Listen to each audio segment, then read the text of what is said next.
வணக்கம். இன்னைக்கு 27 August 2024. Time வந்து கரெக்டாக 3 மணி 24 நிமிஷம் ஆகுது. 3 மணி 44 நிமிஷம் ஆகுது. இப்போ நம்ம பார்க்குறோம், இன்னைக்கு நம்முடைய அல்கோ ட்ரிக்ஸில் பார்த்தீங்கன்னா இது வந்து 1 hour range break out. Range break out பார்த்தீங்கன்னா ஃபஸ்ட்டு 1 hour ட்ரேட் நடக்காது, அதாவது இனிஷியல் பேலன்ஸில். அதுக்கப்புறமா பார்த்தீங்கன்னா அந்த 1 ஹவருடைய ஹையை வந்து எந்த கேண்டில் கட் ஆகுதோ அந்த 1 minute கேண்டலுடைய லோவை Katana cell, ஹையை Katana by. அந்த அடிப்படையில் பார்த்தீங்கன்னா முதல்ல லோவை கட் ஆகிருக்கு, அதுக்கு 25 பாயிண்ட் ஸ்டாப் லாஸ் ஹிட் ஆனதுக்கப்புறம் ஹை கட் ஆன உடனே டேரெக்டாக டார்கெட் அச்சீவ் ஆகிடுச்சு.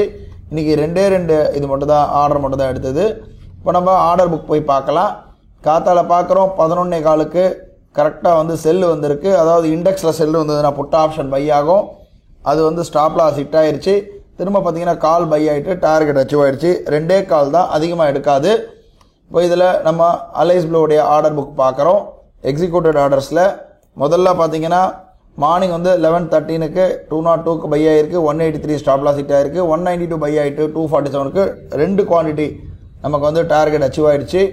எம்டிஎம் பார்க்குறோம், ஒரு 1400 கிட்ட ப்ராஃபிட் இருக்குது. அதுக்கப்புறமா லேட்டாக வரக்கூடிய 3 o'clock மேலே வரக்கூடிய சிக்னல்ஸ் எதுவும் எடுக்காது. இது 3:28க்கு வந்திருக்கு. இருந்தாலும் இன்றைக்கி வந்து ட்ரேட் ப்ராஃபிட்டில் முடிஞ்சிருக்கு. நாளை வந்து ஒரு புது ட்ரேடில் சந்திக்கிறேன்.